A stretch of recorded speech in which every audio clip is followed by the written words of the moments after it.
Hello, I'm Ron Murray, Vice President of Quality at Newport News Shipbuilding, and it's my pleasure to be a part of this important project commemorating the centennial of historic Hilton Village. In the early 1900s, the president of Newport News Shipbuilding, Mr. Homer L. Ferguson, not only had a vision for building ships, but also a vision for Newport News and how to find the best shipbuilders to build the greatest ships in the world. He knew that to do this, he needed to offer good-paying jobs, a vibrant community, and quality housing. This is how Hilton Village came to be. Ferguson was so passionate about his vision that he took his idea to Washington, D.C., and in January of 1918, he stood before a Senate committee and asked the government to help build these houses. As part of his proposal, Ferguson promised that Newport News Shipbuilding would furnish the land on which the houses were built. The place chosen to bring his vision to reality was a heavily wooded piece of property known as the Darling Tract. The only development on this land was an old homestead known as Hilton. Here, the shipyard proposed to build not only 500 houses, but a complete town for skilled shipyard workers. Today, 100 years later, Hilton Village continues to thrive as a vibrant, warm, and enterprising community within Newport News. My family lives just a few streets away from Hilton Village, so we know firsthand what a great place it is to raise a family. On behalf of the 22,000 shipbuilders of Newport News Shipbuilding, congratulations on 100 years of peace, prosperity, family, friendship, and community. Newport News Shipbuilding is proud to have been a part of Hilton Village's establishment, and we look forward to being a part of its prosperous future.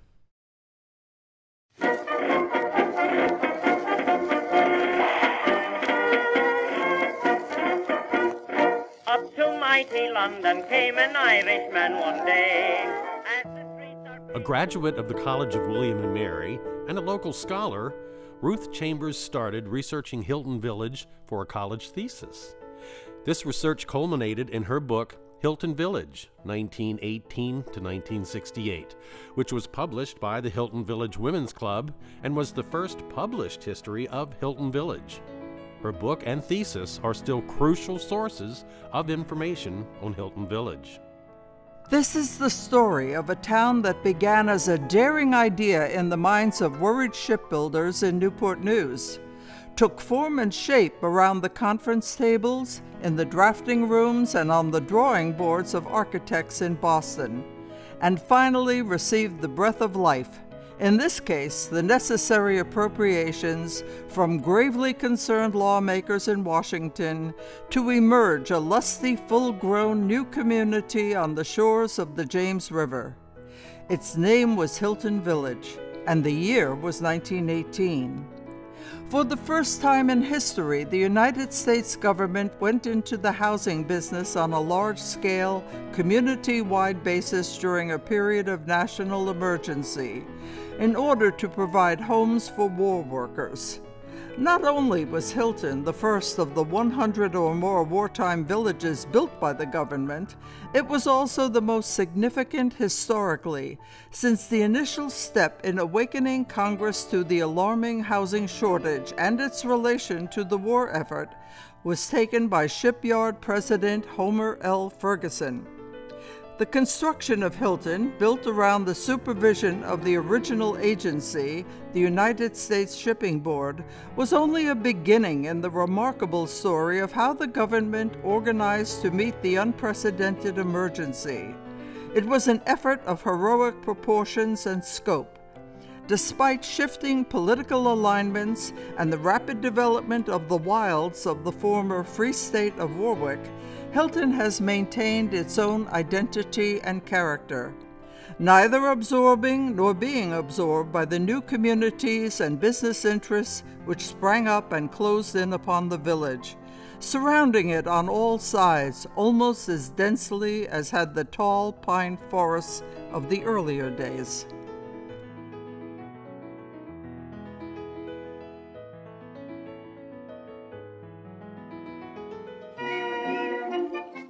In April 1917, the United States declared war on Germany, bringing the United States into World War I. In the months that followed, the Hampton Roads area underwent major growth changes in support of our nation's military. New military installations, Norfolk Naval Base, and Langley Field in Hampton came into being, as did the new point of embarkation in downtown Newport News. In striving to meet the growing demands of war, a privately held shipyard in Newport News saw its employment numbers grow from 7,600 to over 12,500 during the course of the war. The city itself underwent a population explosion of almost doubling its size. So Newport News had a huge role to play in World War I because it turns out to have one of the deepest ports along the eastern seaboard. And that was recognized much earlier in 1886 when Huntington founded the Chesapeake Dry Dock Construction Company. And he was taking advantage, he was a very clever businessman, and he was taking advantage of connecting the railroads across the eastern part of the United States.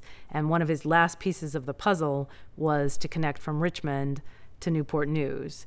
And he early on recognized the importance of the land around here and what you could do with it once you could control the shipping industry. The significance of Hilton Village is that the federal government was involved to plan a community to help laborers for the nearby naval yards. When you have an event that is really going to shake up Newport News, and that is, of course, World War I. World War I, of course, is over 3,000 miles away from Newport News. I would reckon that most of the people in Newport News could care less what was going on. However, an event that's going to shake the shipyard is going to be the sinking of the Lusitania on 7 May 1915, when actually on board is a man known as Albert Lloyd Hopkins, who was president of the shipyard. And there were numerous business leaders that were going to England to sign contracts. The Newport News shipyard had perfected an armor plate production process with Great Britain involved in this life and death struggle with Germany. They could not build enough ships, they couldn't repair enough ships, and they needed more warships to counter the threat of the German Imperial High Sea Fleet and their submarines. So that's what put Hopkins on the boat. Back in those days, we didn't have fax machines, so they had to go and sign the contract. Hopkins will perish in the sinking of the Lusitania, along with another 128 Americans. And this closes the shipyard for one day. But immediately, Eddie Huntington has been preparing for one man to really come and take over the shipyard. And that person was Homer Lenore Ferguson. And Homer Lenore Ferguson was born in North Carolina, and he grew up in the mountains of North Carolina. He then will attend the United States Naval Academy. Because of his excellence in engineering, he will be appointed to go to University of Glasgow School of Naval Architecture in Glasgow, Scotland, and he will study there for 2 years. He will actually receive an MA in naval architecture. He will actually learn all about the industrial communities of Great Britain, which Great Britain is going through a tremendous movement in the early 19th century called utopian socialism. And it is, how do we make the lives of workers better? And he sees that. He gets enmeshed in the architecture of the English countryside. Well, nevertheless, he has a commitment to the U.S. Navy, becomes an assistant naval constructor, which was back, it's an archaic title for a person in the U.S. Navy who designs ships as well as modifying, how a ship is being built. And of course, he will be assigned at Bath Iron Works in Maine, Columbia Iron Works in Baltimore, Maryland. He actually will also be assigned to Newport News Shipbuilding as a naval constructor. When his term of service is up, he decides to leave the Navy, and immediately he is going to be offered a job, thanks to Walter Post and Henry Huntington, that is an assistant superintendent of hull construction.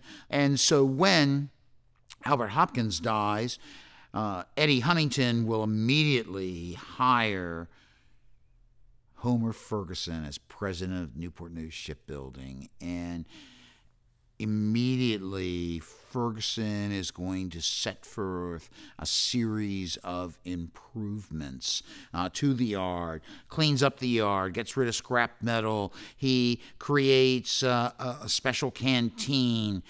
He will create a little infirmary, and he does this for actually both black and white, with the backing of Eddie Huntington.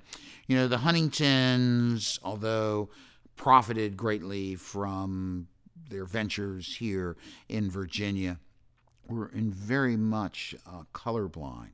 Equal pay for equal work was one of their adages. So the Ferguson is going to orchestrate the repair of over 1,400 warships. The payroll of the shipyard is rapidly increasing. However, America will finally go to war in April of 1917. Thousands of workers coming to Newport News and really overcrowding the entire peninsula because they all need a place to live. In fact, the housing shortage was so bad that Homer will build a tent city for workers. He gets to build certain houses in downtown Newport News, but none of it is going to be enough. Workers resort to what's known as hotbedding. In other words, I get to share my bed with two other people who are working different shifts than I am at the Newport News Shipbuilding. Well, Homer Ferguson reflects upon this, and he realizes that this is just not acceptable. He knows he has to do something to retain the good workers.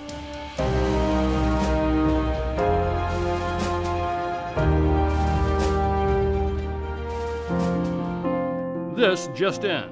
The government to spend $1,200,000 here to house shipbuilders. Ferguson's declaration that shipyard can employ no more men now gets results from Washington. The subcommittee of the Senate Commerce Committee heard testimony from Newport News Shipyard President Homer L. Ferguson. Ferguson told the committee that poor housing conditions in shipbuilding ports was one of the greatest obstacles to rapid ship construction. His testimony has caused the shipping board to decide to spend $1,200,000 here for houses for shipyard workmen. Shipyard officials have not yet drawn up specific plans for the houses, but expect to have plans in place by next week. Garden City movement. If you think of the center city, that center city is like the hub for the spokes of the wheel that reach out and feed to communities outside that are built. You connect them with streetcars and railways, and so that they're far enough away that they have to go through the countryside, so that the worker, oppressed by the harshness of his working conditions, oppressed by living in a tenement, all those ills of inner city life, instead you get on the streetcar and you go out to a community that actually has its own schools, its own shops, its own churches, its own parks. It is a garden city because of the trees and the gardens and the walkways. It is a freshness that makes you forget your job and makes you able to raise a family in a happy environment. And Hubbard tells all of this to Homer Ferguson and says, look, we got to get this one architect, Francis Johans, and he knows how to put all this into motion if I make a plan. And Ferguson says, yes. Prior to getting the funding from the government, shipyard officials had already put the project wheels in motion by seeking the professional advice of top experts. Renowned for designing public parks such as Central Park in New York and the Capitol grounds and park system in Washington, Frederick Law Olmsted Jr. recommended nationally recognized landscape architect Henry Vincent Hubbard of Harvard University to plan the community. Hubbard was the first individual in the United States to receive a degree in landscape architecture. His classic and imaginative thinking was the key to developing the new village. The original architect chosen was Joseph D. Leland III from Boston. Before he could really sink his teeth into the Hilton endeavor, he was appointed vice president of the Housing Bureau of the Department of Labor in Washington. Stepping in to fill his shoes, Francis Johannes was then employed as the architect. A graduate of Cornell University during his lifetime, Johannes went on to design many public buildings, including the Justice Building in the nation's capital. The consultation of this dream team was innovative for the time and worked to produce a unified plan. Ever mindful of his workers' quality of life, Ferguson knew that investing in them was crucial to retaining good men and suggested that the team talk with the workers' wives. Based on the wives' input, 14 different plans were designed for the 500-home village community. On April 18, 1918, a multitude of laborers and mules began the grueling task of clearing the land. 7 months later, by the time Armistice Day, known today as Veterans Day, occurred, almost 200 homes had been completed, providing housing for more than a dozen families. Hilton was formally dedicated on July 7, 1918.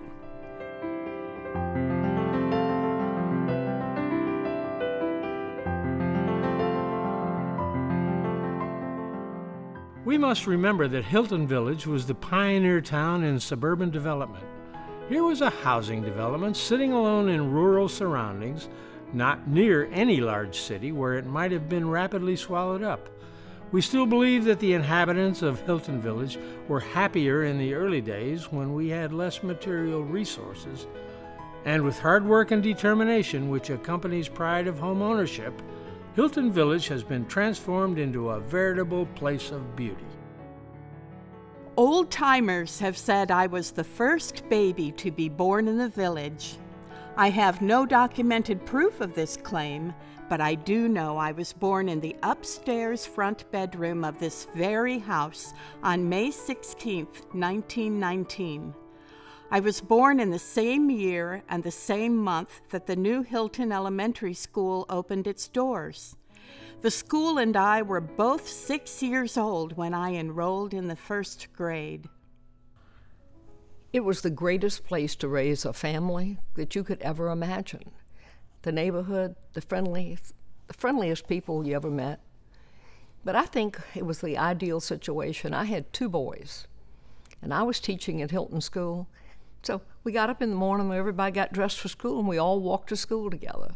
Well, I was only 4 years old when I moved there, and it was a great neighborhood, lots of children, the sidewalks, you could get out and walk, and then when I first got a bicycle, if you had your chores done in the summertime, we could pack a lunch and take our bikes and ride up through the back roads to the Mariners Museum. And we would have our lunch on the steps of the horse statue. I think the best, thing for kids about Hilton was the Village Theater.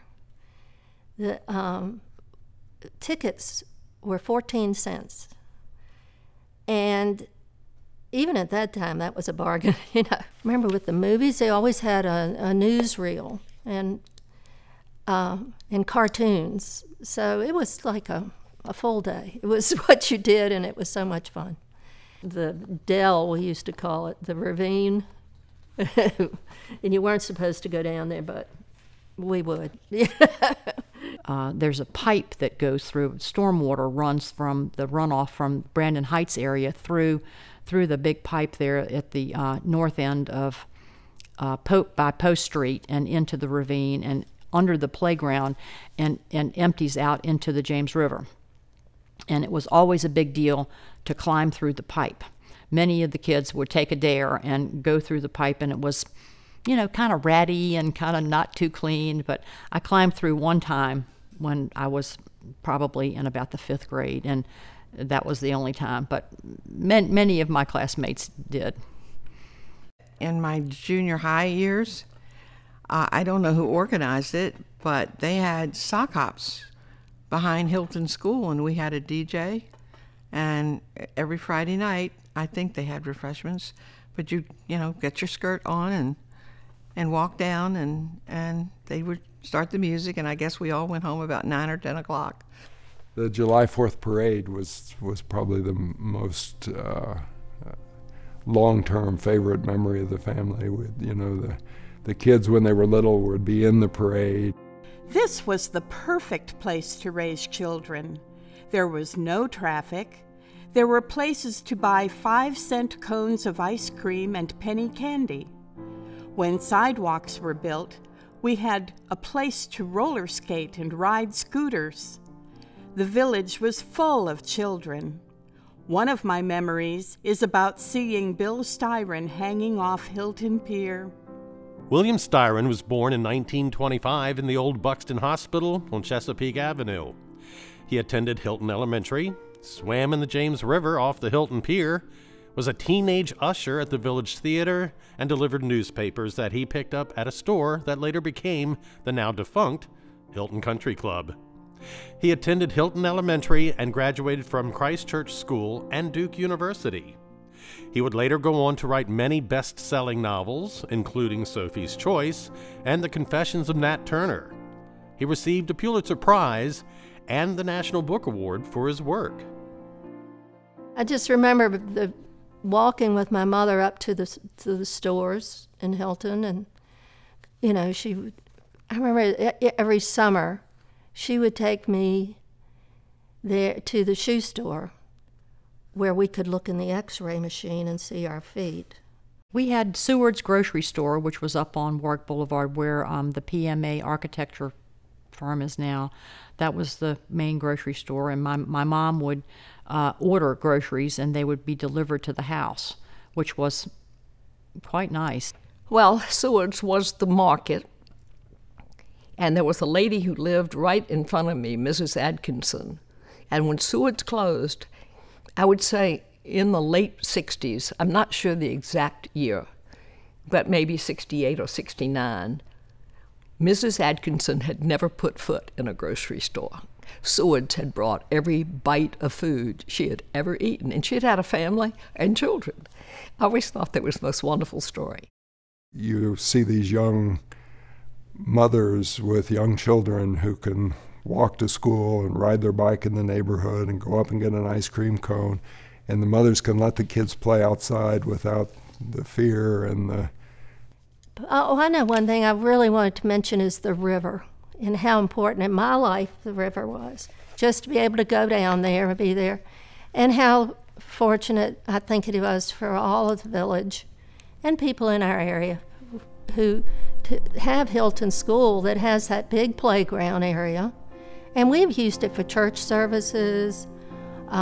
The pier is there. People still fish on that pier. We used to swim from that pier all the time with all the barnacles and the untreated water and all. But like I said, I got my shot every year so we could do that. And all the kids did. I was always in the water looking for frogs, or I was a real natural person. I was always bringing home some kind of snake, or asking my mother, could I keep a frog, whatnot. And there was lots of stuff down there that I would be bringing home in some kind of a container, a bag or a jar.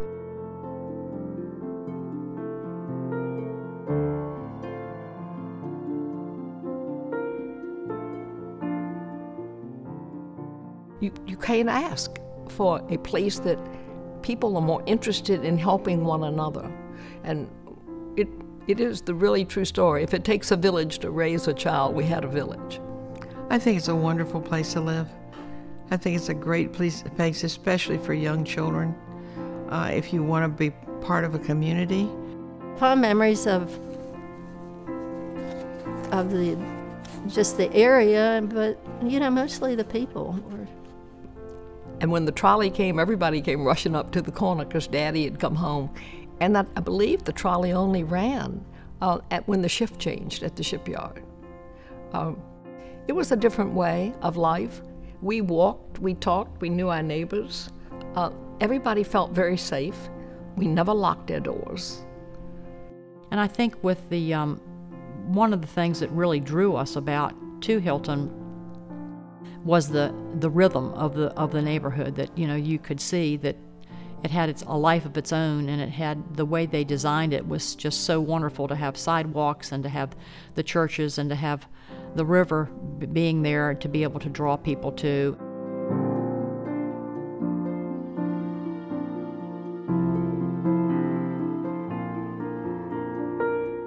There is a pleasant geometric neatness about the village, with its alternating stucco and clapboard houses, linear intersecting streets, straight flagstone walks. The village, whatever its great drawbacks, was a more agreeable, far prettier place to grow up in than the mass-produced high-tech eyesores that overwhelmed the landscape in later decades. In 13, I loved the snug neighborliness of the village. The hums of electric fans merging together into one vast beehive-like purring, as they did during that September dawn. As I look back, there was no place I would have rather been than the village. There have been many, many changes in the village over the years, but it is still a wonderful place to live. There is a togetherness in this community that you don't often find.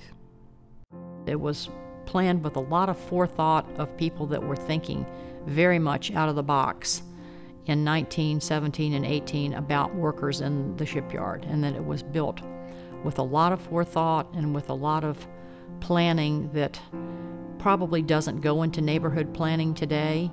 And the reason for that was that they just got the right people, the stars lined up the right way, and they drew the right people in to be architects, and looked at the plans from the group in England that it was modeled after, and that it's a really special place, and that I don't know that you'll find anything else like it in the United States. My hope is that people will continue to appreciate what a special place Hilton is, with its history and its background. The very first federally funded housing project is like a real feather in our cap here in Newport News to be able to have that. And I think that, please, the future people, take good care of it. Don't demolish it. Don't let it get run down. Keep it up. Always keep it up. And yes, it takes a little bit more effort and it takes a little bit more money to work on a Hilton house, but it's worth the effort. I have a son who lives in Washington, D.C., and he has lived in a couple of very beautiful neighborhoods. And he said, "Mom, I can't find Hilton wherever I've lived. I can't find the neighborhood I grew up in. And now I know how special it was." He said, "I've always known it, but I really know it now."